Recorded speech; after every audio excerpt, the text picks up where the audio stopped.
In this recipe, I'll be showing you how to make fluffy akara with beans flour. Nothing special, no need for any fancy equipment, just the regular traditional akara.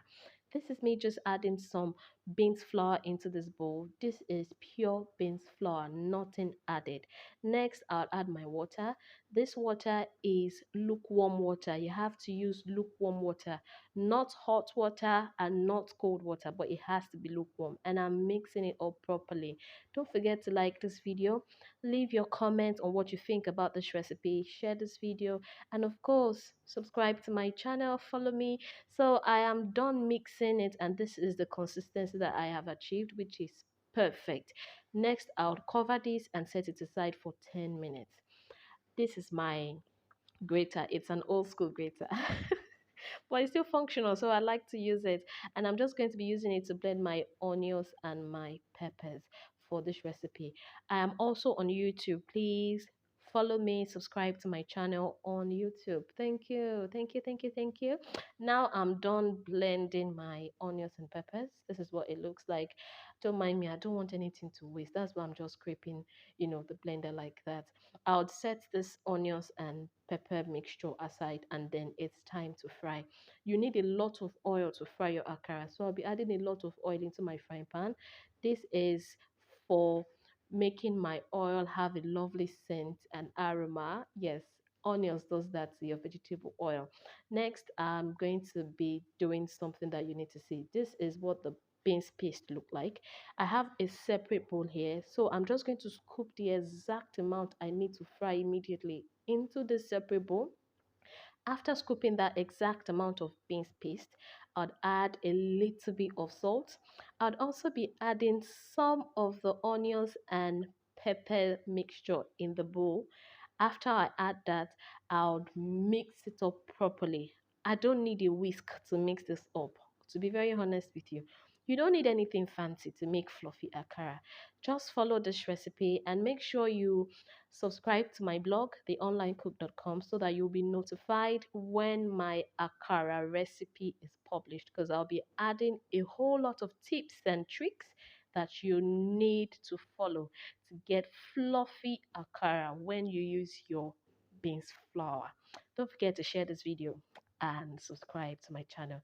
So I'm just taking out the fried onions, because at this point it has done what it should do in the oil. The oil is, properly scented. The aroma is banging. The aroma is like, So I'm turning my akara to ensure that the other side is fried. Of course, you turn your akara just to make sure that the other side is fried.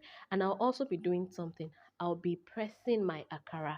Always do this so that you don't have half done akara whereby the inside of the akara is not properly fried. After pressing the akara, I'll leave it to fry till it attains the lovely golden shade that I love my akara to have.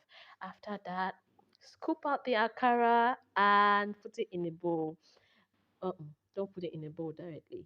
Put it in a basket first to drain out the excess oil. Yes, that is the way to get done. Put it in a basket first. Yes. So I'm just going to do this same thing again for the remaining beans paste till I have finished using the beans paste.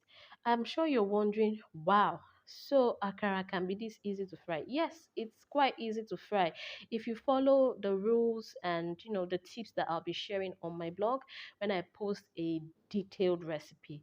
Come on, if you can follow that after the first trial, you will be frying akara almost every single day. Yes, so I'm doing the same thing here again, turning the akara to ensure that the other side is properly fried. You can see my akara floating. My akara did not scatter in the oil. It is floating, it is fluffy, and this is even beans flour. Beans flour. Hey. You know what? I think you need to subscribe to my channel, follow me, and then you will get so many tips and tricks and easy recipes, things you never even knew that could be so easy. Yeah, it's not so hard. So this is me just scooping my akara again out of the hot oil. I need to tell you, as I always do in all my videos, thank you for taking your time to watch my videos. I really, really, really do appreciate you. Honestly, words cannot explain how much I appreciate you. Don't forget, good food should be enjoyed always. Till I come by again with my next video. Bye.